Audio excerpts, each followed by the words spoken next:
च्या वतीने आझाद मैदानावर धरणं आंदोलन करण्यात आलं। या आंदोलनाला सुरेश धस यांनी भेट दिली। बीड हत्येमधील आरोपींना कुणालाही भेटता येऊ नये, आरोपींची तेरे नाम सारखी अवस्था झाली पाहिजे असं सुरेश धस म्हणाले। तर आका असो किंवा आकाचा बाका, कुणालाही सुट्टी नाही असं सुरेश धस यांनी म्हटले।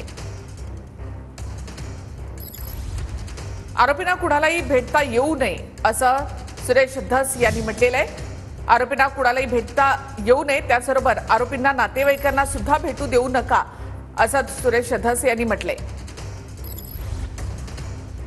लागला पाहिजे, हे 302 मध्ये गेले पाहिजे आणि बिन भाड्याच्याच खोलीमध्ये राहिले पाहिजे आणि यांना बिन भाड्याच्या खोलीत कुठे ठेवायचे हे सुद्धा मी सीएम साहेबांना सांगणार। जवळपास नातेवाईक मित्र मंडळी गेलेच नाही पाहिजे, एकटेच राहिले पाहिजे आणि पूर्ण यांचा तेरे नाम झाला पाहिजे। मुख्यमंत्र्यांनी सांगितलेल्या शब्दाप्रमाणे यातल्या कुणालाही सुट्टी मिळणार नाही। आका असो, आकाचा आका असो, नाहीतर बाका असो, नाहीतर ताका असो, ही सगळीच्या सगळी ही बिन भाड्याच्या खोलीत गेली पाहिजे।